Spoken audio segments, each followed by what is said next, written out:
بسم الله الرحمن الرحيم. الحمد لله رب العالمين، والصلاة والسلام على خير خلق الله محمد وعلى آله وأصحابه الكرام وتابعيهم بإحسان إلى يوم الدين. ربنا أرنا الحق حقا وارزقنا اتباعه، وأرنا الباطل باطلا وارزقنا اجتنابه. ربنا آتنا في الدنيا حسنة وفي الآخرة حسنة وقنا عذاب النار.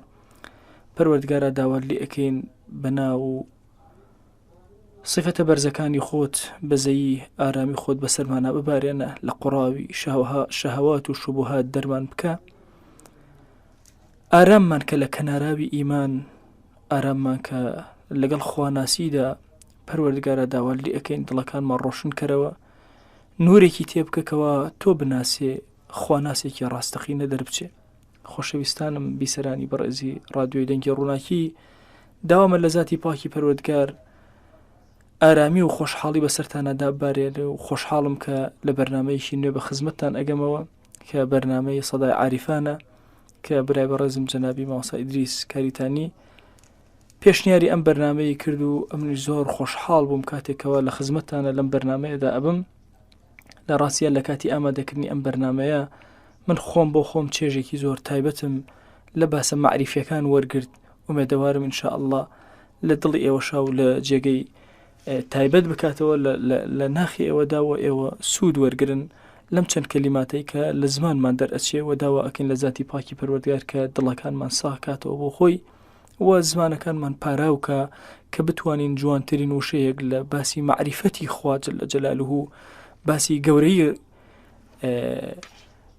خوا جەل جەلالوه و بینینی دەسەڵاتەکانی خوا جەل جەلالوه بگەینە خزمەتتان. ئێمە ئەمەلمانەکە بتوانین لەم ڕێچکەیەوە نوێژەکانمان، ڕۆژوەکانمان، زەکاتەکانمان، سەدەقە و خێر و خێراتمان، حەجەکانمان بە شێوازێکی تر بکەین، بتوانین عاریفانەتر، وریایانەتر، دڵسۆزانەتر، ئیخلاسێکی زیاتر بە خەرج بدەین تاوەکو چێژ لەزەت لە عەبدایەتی و تاعەتەکانمان وەرگرین. خۆشەویستانم، ئەگەر ئێمە بمانەوێ بگەڕین بە دوای ڕەب العالەمینە و ناسینی ئەوە بەسەهلی ئێمە ئەتوانین ڕەب العالەمین بناسین. یە بنە ئادەم ئوطلبنی تەجدنی، ئەی بەنی ئادەم بە شوێنما بگەڕێ ئەم دۆزیتەوە. فەئیذا وەجەدتەنی وەجەدتە کولە شەی، ئەگەر هاتوو من دۆزیەوە ئیتر هەموو شتێکت دۆزیوەتەوە. وئین فتوکە فاتەکە کولە شەی، ئەگەر بێت و منێ لە دەست دەرچوو منە نەدۆزیەوە لە دوای گەڕان، دڵنیا بە کە هەموو شتێکت لە دەست دەرچوو. ئومێدەکەین ئینشاء الله ئێمە لەوانە بین کە ڕەب العالەمیمان دۆزی بێتەوە و معریفەتێکمان بۆ خوا گیان هەبوو بێ. بەڕێزەکانم، ئێمە هەمومان ئەزانین کە سەرەتای دروستبوونی ئینسانیەت و مرۆڤایەتی بریتە لە ئەوەی هەموو کەسێک پرسیار ئەکا لە ناخی خۆی ئایا من بۆچی دروست بووم؟ باشە خوایەکی عەظیم بۆچی منی بەم شێوازە خەلق کردووە؟ هۆکاری دروست بوونەکەم چییە؟ بەدڵنیایەوە هەمومان کاتێکەوە ئەم پرسیارەکە بە ناخمانە ئەگوزارێت، حتمەن ئێمە ئەگەینە ئەو قەناعەتەی کە خوای گەورە ئێمەی بە هەوانتە دروست نەکردووە لەسەر زەویە، بەکارێک ئێمەی دروست کردووە.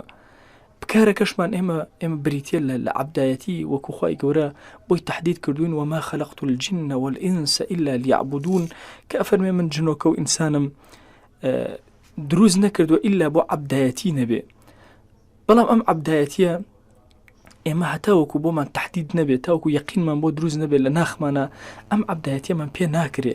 بەڕێزەکانم، ئەگەر کەسێک لە ئێمە ئێستا بچێتە دەرەوەی وڵات، با بڵێن کەسێک لە ئێمە چووە بەریتانیا، مەعقولە بچێتە بەریتانیا و شەو لەوێ بمێنێتەوە و بەیانی بڵێ من نازانم بچم بۆ کوێ.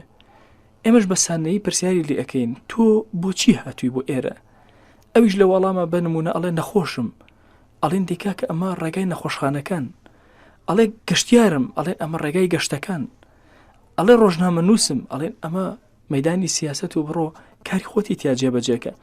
هەر کەسە و بە پێی خۆی مادام هەدەفێکی هەبوو لە هاتنە ئیتر تێ ئەگە ئەبێت چی بکە. کاتێکیش ئێمە پرسیار لە خۆمانەکەین، ئەڵێن باشە ئێمە بۆچی هاتوینتە سەرزەوی؟ کاتێک کە ئەڵێن ئێمە هاتوین بۆی عەبدایەتی ڕەب العالەمین جێبەجێکەین، ئیتر لێرەوە دەرگایەکی ترمان بۆ ئەکرێتەوە. مادام ئێمە ئەمە ئەزانین ئەبێ ئەو ڕێگایانە بگرین کە ڕێگای عەبدایەتین، ڕێگای تاعەتن.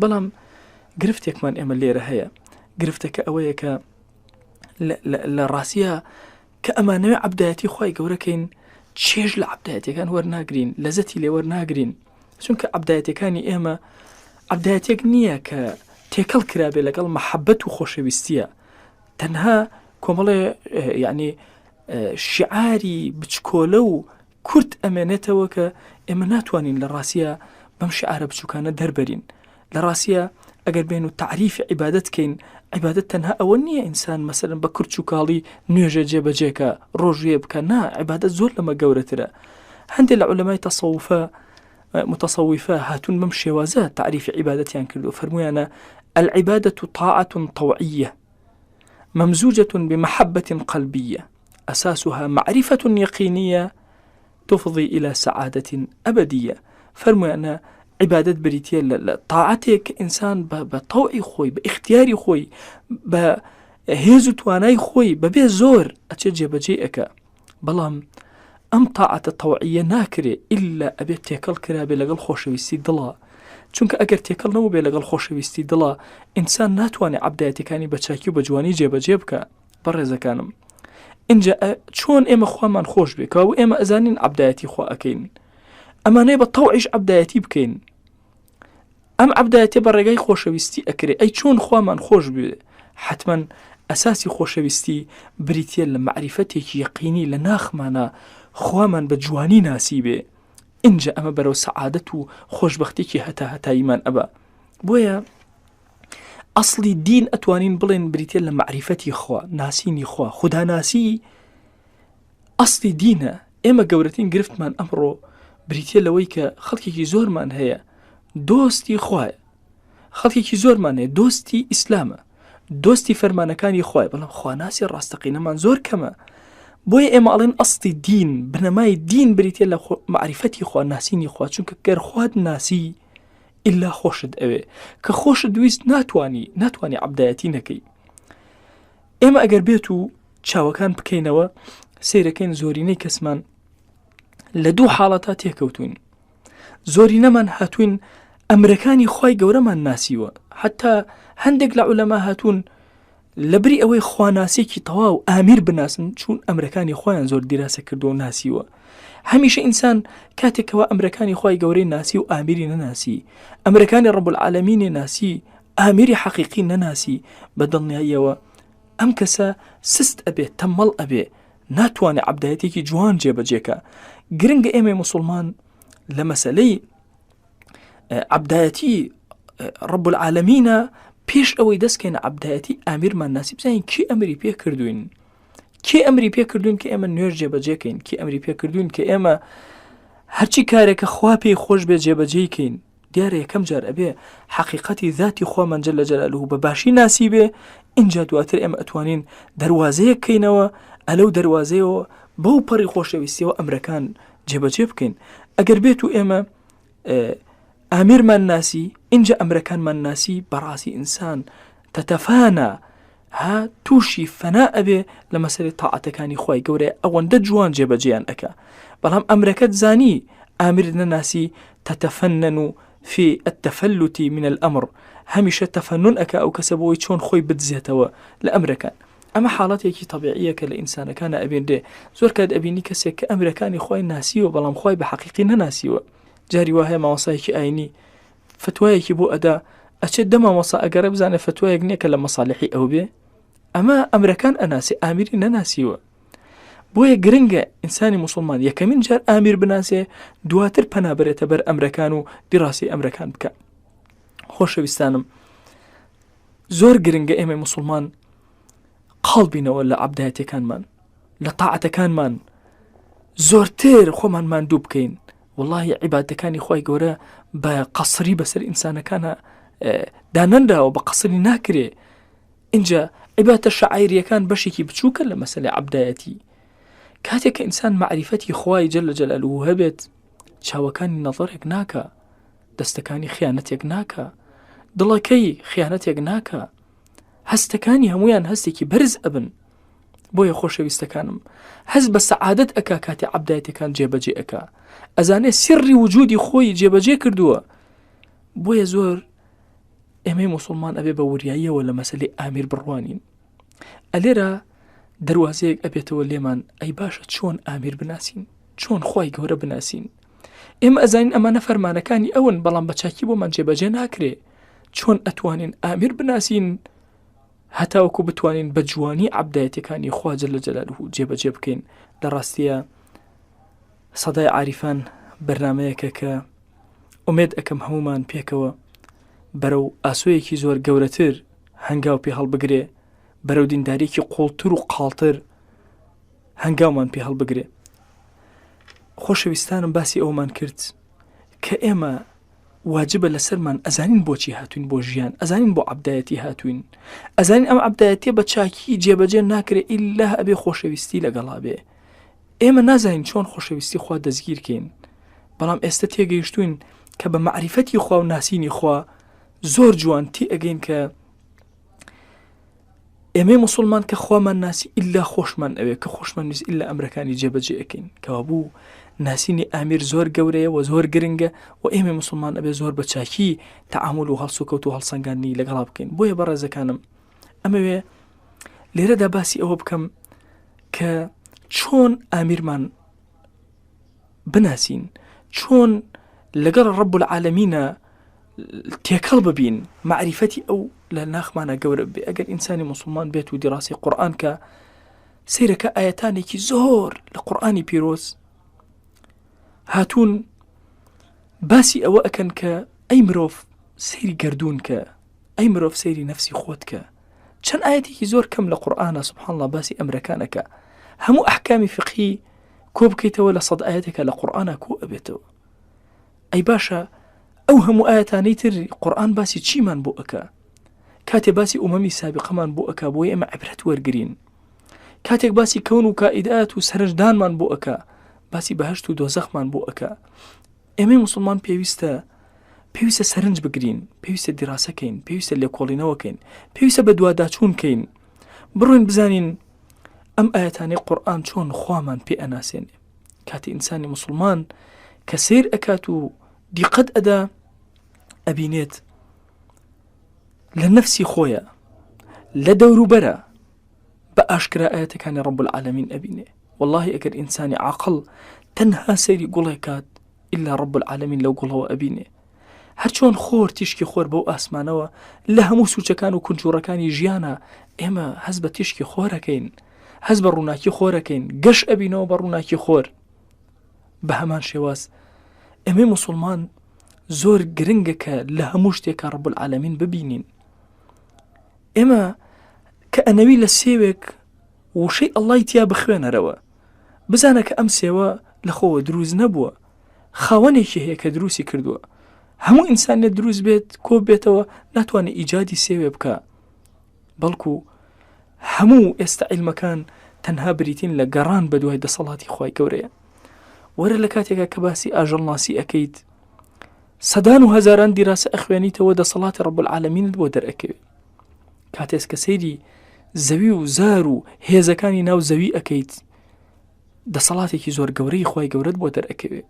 سەیری ئەستێرەکان و کەش و ئاسمان ئەەکەیت، ئەبینی دەسەڵاتێکی زۆر گەورە و قادرێکی زۆر گەورە ئەناسی. بۆیە خۆشەویستانم ئێمەی موسڵمان زۆر گرنگە لە سری وجودی خۆمان لەسەر زەویە تێ بگەین، ئەبێ تێ بفکرین. ئەفەلا تەتەفەکەڕون ئەفەلا تعقیلون. پێویستە ئێمە عەقڵەکان بخەینە گەڕ، فکرمان بخەینە گەڕ، سیرکەین، بزانین ئێمە خەریکی کام بازرگانین، لەگەڵ کێیە بازرگانی ئەەکەین، هەتاوەکو قاڵتر لە معریفەتی ڕەب العالەمین تێبگەین، لە ئەو بزیاتر بناسین. چەند جوانە ئینسانی موسڵمان کاتێک کە ئەبیسێ دیڕاسەیەکی نوێ بنمونە لەسەر ئاو، دیڕاستێکی نوێ بنمونە لەسەر فەضائیات و کەون، بنمونە دیڕاستێک لەسەر خۆر، ئیمانێکی زۆر ڕاسخ لە ناخی ئەچەسپێ. ئەزانێ خاوەنێکی ئەم گەردوونە هەیە، ئەم کەونە بەبێ خاوەن نەخەلقاوە، ئەو خاوەنە بریتێ لە ڕەب العالەمین. ئەوە معریفەتی خوایە جەل جەلالوه، ئەوە ناسینی ڕەب العالەمینە. ئەم ناسینە زۆر گەورەیە. ئێمە موسڵمان زۆر بە عەقڵانە، زۆر بە وریایانە لەگەڵی هەڵسوکەوتکەین. هەر چەندێ سەیری دەسەڵاتەکانی خوای گەورە بکەی، ئەوەندە زیاتر خوای گەورە ئەناسی. وەرن با پێکەوە لە خزمەت مشتێ خۆڵا بوەستین. وەکو ماسە سەعیدی نورسی ئەفەرمێ مشتێ خۆڵ بێنە بزانە خوای گەورە چ دەسەڵاتێکی پێ عەتا کردووە. ئەم مشتە خۆڵە کاتێک کە سەیری ئەەکەی هەرچی ڕەنگەکانە لەوە سەرچاوە ئەگرێ، هەرچی تامەکانە لەوە سەرچاوە ئەگرێ، هەرچی بۆنەکانە لەوە سەرچاوە ئەگرێ، هەرچی حەجمەکانە با بڵێن نەشو نماکانە، جۆری نەشو نماکانە، نیگارەکانە هەمووی لەوە سەرچاوە ئەکێشێ.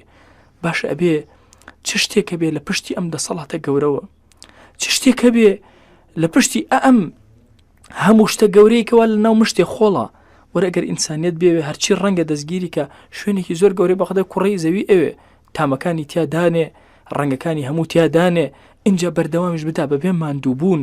ئەی زەوی ئەی تۆ تازە نابیتەوە، ئەی زەوی ئەی تۆ دەسەڵات چۆن ئەم دەسەڵاتت پێدرا، چۆن ئەم هەموو نیعمەتت بەسرا بارێنرا، کێ ئەم هێزە بەرەکەتاویە گەورەی بە تۆدا، کێ تۆی کردە زەویکی مبارەک. ئێمە ئەلێرەوە ئەڵڵاه ئەبینین.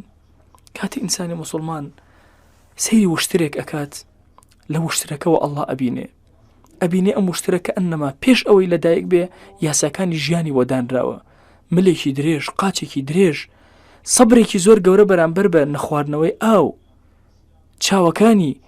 چاوەکانی شوشەیەک بەسەریانەوە بێ و پێڵووی چاوەکانی تەنها کاریان وەکو فلچەی سیارە لابرنی تەپ و تۆز بێگەنە ئەو تۆزی ئەچێتە ناو چاوی وشترەوە، ڕاستەخۆ ناچێتە ناو چاوەکە. ئەو زوجاجە ئەو شوشەیە کە هەیە بەسەریەوە، ئەو ئاوێنەی کە هەیە بەسەریەوە، هەموو ئەو چڵک و پیسیانە ڕائەگرێ پێڵوو چاوەکانیشی لای ئەبا. کاتێک هەیەتە سەر زەوی لەکوێ ژیان ئەباتە سەر لە سەحرایەکە، ئەلم سەحرایە ئیشی بە هەموو ئەم شتانە هەیە، ئیشی بە سمێکی پان هەیە کە بەناو لمەکانە نەچێتە خوارەوە. کە ئینسانی موسڵمان ئەمانە ئەبینێ لە ناخیا یەقینێکی زۆر سیر پێیە ئەکا. ئەبێ ئەم گردوونە بێ خاوەن نەبێ، ئەبێ ئەم گردوونە خاوەنێکی هەبێ هەموو شتێکی بینی بێ و هەموو شتێکی زانی بێ و زۆر جوان بەرنامە و یاسایی بۆ دانابێ. بۆیە عەزیزانم ئێمە چۆن خوا بناسین پێویستە سەیری هەموو ئەو شتانە بکەین کە خوای گەورە دروستی کردوون و مەخلوقاتی ڕەب العالەمینن. هەر کاتێ ئێمە گەڕاین بە دوای ئەم شتانە، ئوطلبنی تەجیدنی، گەڕاین بە دوای ئەم دەسەڵاتەی کە لە پشتی هەموو ئەم شتانەوە هەیە، ئیلا ئێمە ڕەب العالەمین ئەدۆزینەوە.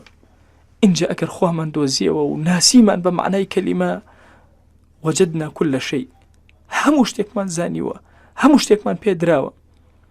ئێمە ناکرێ یاساکان بزانین بەبێ ئەوەی خاوەنی یاساکان بزانین. ئایا ئێمە کاتێک کە زانیمان ئەم خوایە ئەوەندە بەدەسەڵاتە، ئەم مرۆڤەی بەم جوانی خەلق کردووە، ئەم گردوونەی لە پێناوی ئەوە دروست کردووە و جوان ناسیمان کە چەند دەسەڵات و قودرەتی هەیە، ئایا ئەو کاتە ئەتوانین مخالەفە و عەسیانی ئەمرەکانی بکەین؟ وەکوایە کەسێک یاساکانی مروری پێوترابێ بە پارەیەکی زۆر قورسەوە، ئەگەر بێت و تیژەکەت تەنها لە 100 بۆ 101 لا بدا 1 ملیۆن دینار غەرامە ئەکری. ئایا کێ لە ئێمە جورئەتی ئەوەکە بە 101 بڕوە؟ چونکە ئەزانێ لە هەموو شوێنەکانیش کامێرە هەیە، ئەوە نییە تەنها لە چەند شوێنێ دانرابێ، قەت ناتوانێت لە 100 تەجاوزکە، بە تایبەتی ئەگەر بزانێ بە حتمی لێوەرئەگیرێ. دەی باشە کاتێک کە خوای گەورە ئەمە یاسایەکی دنیا ئەو هەیە، ئەوە ئینسانەکان سڵ ئەکەنەوە. ئەگەر زانیت خوایەک بەو عەزەمەتەی خۆی، بەو ڕەحمانێت و ڕەحیمەی خۆی سزای دانا بۆ کۆمەڵێ لە تاوانەکان، ئەش زانین سزاکە حتمیە، ئەزانین ئیلا ئەو شتە دێتە دی، یەقینمان هەیە. ئایا چۆن ئینسانی موسڵمان جورئەت ئەکا لەسەر تاوان؟ چۆن ئینسانی موسڵمان ئەتوانێت تاوان بکات لە کاتێکا کە ڕەب العالەمین ناسی بێ، خاوەنی یاساکانی ناسی بێ؟ بەس تەنها مجرڕەدی ئینسان یاساکان بزانێ و نەزانێت چۆن تەنفیز ئەکرێ و ئەو دەستە بەهێزە نەزانێت کە لە پشتی یاساکانەوە هەیە، بە دڵنیایەوە ناتوانێ ئەم هەوڵە گەورە بدا بۆ خواناسی، ناتوانێ ئەم هەوڵە گەورە بدا کە چێژ لە تاعاتی وەرگێ، ناتوانێ خۆی ماندووکە لە ئەمرەکانی خوای گەورەیە. بەڵام کاتێکەوە ئامیری ناسی معریفەتێکی حەقیقی بەو هەبوو، وەڵاهی بە دڵنیاییەوە زۆر ئازایانە، زۆر دڵسۆزانە ئەمرەکانی ڕەب العالەمین جێبەجێ ئەکا. ئێمەی مرۆڤ خاوەنی عەقڵین، پێویستە معریفەتمان هەبێ، خاوەنی دڵین، پێویستە پڕ بێ لە خۆشەویستی، خاوەنی جسمێکین. ئەو کاتێکەوە عەقڵمان پڕ لە علم و معریفەت بوو بەخوا، دڵمان پڕ لە خۆشەویستی بوو بە و دڵنیابن کەەوە جیسمەکانمان هەمیشە حەڕەکە ئەکا بۆ ئەوی جوانترین عەبدایەتی بۆ خۆی گەورە جێبەجێ بکە. ئێمە پێویستمان بە معریفەتی خۆیە، پێویستمان بە ناسینی ئەو زیاترە، پێویستمان بەوەیە ئێمە ژیانمان هەبێ ئێمە هەومان ئەمانەوەی حیات دەستگیرکەین، وەرن با بە دوای ژیانە بگەڕین. ژیان لەوان نییە کە سەفرەیەکی ڕازاوەمان هەبێ کە ئافرەتێکی جوان هاوسەرمان بێ، ژیان لەوان نییە کە جوانترین سیارەمان پێ بێ، کۆشک و تەلارەکانمان بەرز بێ، قسەمان ڕەواژدار بێ، سوڵتەمان هەبێ، علممان هەبێ، شەهادەمان هەبێ. نا، بە دڵنیایەوە ژیان لەوایە کە ئینسان خۆی بناسێ و جوان کوڕنوش بەرێ لە بەردەمیا، خۆی بناسێ و جوان عەبدایەتی کا لە بەردەمیا. بە دڵنیایەوە ژیان تەنها بەوە ئەبێت کە ئینسانی موسڵمان خۆی بتوێنێتەوە لە پێناو ئەو تاعەت و عەبدایەتیانەی کە پەروەردگاری عەظیم بە ڕەحمەت و بەزەی و میهرەبانی خۆی بەسەریا واجب کردووە ئەمیش بەو پەڕی چێژەوە لە بەردەمیا بوەستێ. تخۆ ئەگەر کەسێک خۆی گەورە بە حەقیقەت بناسێ، با بێمە سەر یەکێک لە شاعیرەکان کە بریتە لە نوێژ، باشە چۆن نوێژەکەی جێبەجێ ئەکا؟ ئایا تەنها ئەوەیە دەستەکانی بگرێ و سوورەتی قورئان بخوێنێ و ڕکوعێ بەرێ و هەستێتەوە و اینجا سوژدەکان بەرێ، تەنها ئەمەندەیە؟ بە دڵنیایەوە نەخێر، بەڵکو سەری بە تەواوی نەوی ئەکات، چێژێکی زۆر گەورە وەرئەگرێ، کاتی ئەڵێ سوبحانە ڕەبی العەظیم بە تەواوی مانە عەظەمەتی ڕەب العالەمین ئەناسێ، کاتێک ئەڵێ سوبحانە ڕەبی الأعلا ئەم سەری نەوی کردووە بۆ خوایەکی زۆر ئەعلا و بەرز، زۆر جوان لە وشەی ئەعلا تێئەگا. بۆیە کە ئینسان معریفەتی هەبێت، تێگەیشتنی هەبێت، چێژێکی زۆر گەورە لە تاعەتی وەرەگرێ.